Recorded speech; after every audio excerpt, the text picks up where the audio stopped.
مشاهدينا الكرام، السلام عليكم ورحمة الله. يوم أول أمس الاثنين 5 يناير 2026 العشية كانت ماشية عادية. السماء تبدلات والريح بدات كتحرك، وفجأة نزلات واحد الشتا قوية مجهدة خلات الويديان اللي كتدوز وسط المدينة ديال الناظور كتعمر في وقت قياسي. واحد من هاد الويديان هو واد بوسردون المعروف.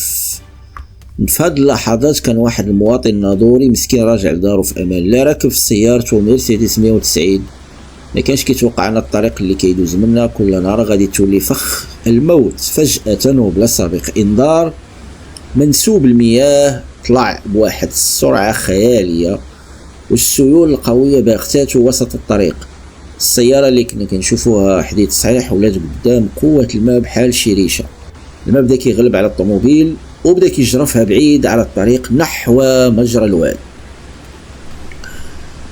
تخيلوا معايا المشهد، الظلام، الشتا مجهدة والناس واقفة في الجانب كتغوت ومصدومة. الطوموبيل بقات غادة وكدير السيول لمسافة طويلة حتى وصلت للقرب من الواد اللي كيدوز حدا ميدان وسط المدينة. السائق كان محبوس لداخل والبيبان بداو كيتقالوا بضغط الماء، والتيارات المائية كانت قوية بزاف لدرجة أن أي محاولة للخروج كانت كتعني الغرق المحقق. الناس اللي كانوا تما قلوبهم وقفات. المنظر كان مرعب، سيارة وسط فيضان هائج ومواطن كيصارع الموت بوحده.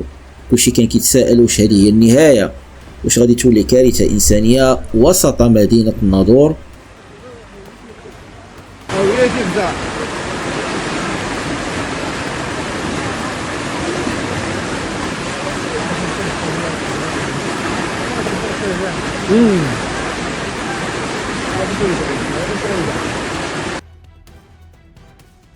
الزناقي والشارع اللي كانت عامرة بالحركة ولات في لحظة مسرح لواقعة حبست الأنفاس. ولكن وسط هذا اليأس كامل بانت الشهامة ديال ولاد البلاد. واحد الشاب من أبناء الناظور ما قدرش يبقى كيتفرج، ورغم أن التيارات كانت باقة مجهدة، ورغم أن الخطر كان كيحدق به هو الأول، خاطر بحياته ورمى راسو وسط الخطر باش يوصل لعند السائق. كانت مغامرة حقيقية. الماء كيجرف السيارة والبرد شديد، ولكن العزيمة كانت أقوى. بفضل هذا التدخل البطولي وبمساعدة الناس اللي كانوا تما قدروا يخرجوا السائق من قلب الموت في آخر لحظة.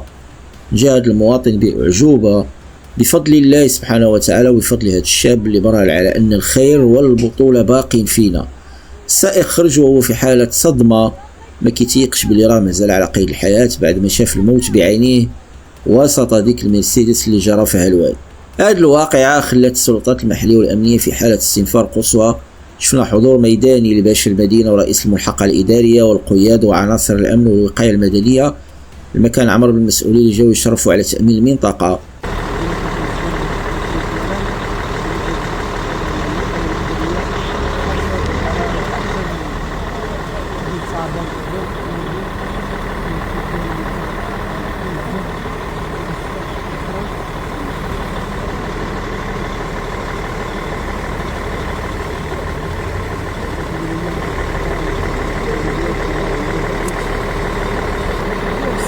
كان السمير يخدم في الديباناج و كيشد سفيرو مالتو ولا ميجو فيرو يقارس هواف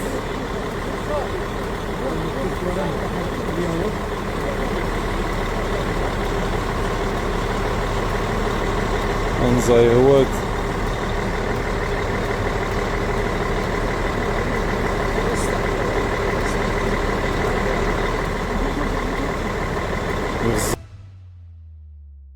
هادشي اللي وقع نهار الاثنين مساء في الناظور هو درس قاسي لينا كاملين.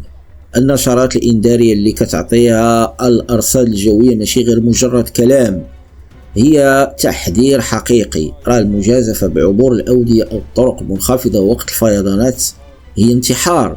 قوة السيول لا يجب الاستهانة بها، خصنا نرد بالو.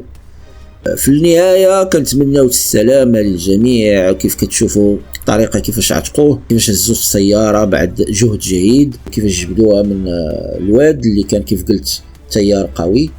وتحية تقدير لذاك الشاب البطل ورجال الوقاية المدنية والسلطات اللي سهروا على سلامة الناس. ولكن كيبقى النداء لكل المواطنين عامة وللسائقين بالخصوص: الحذر ثم الحذر.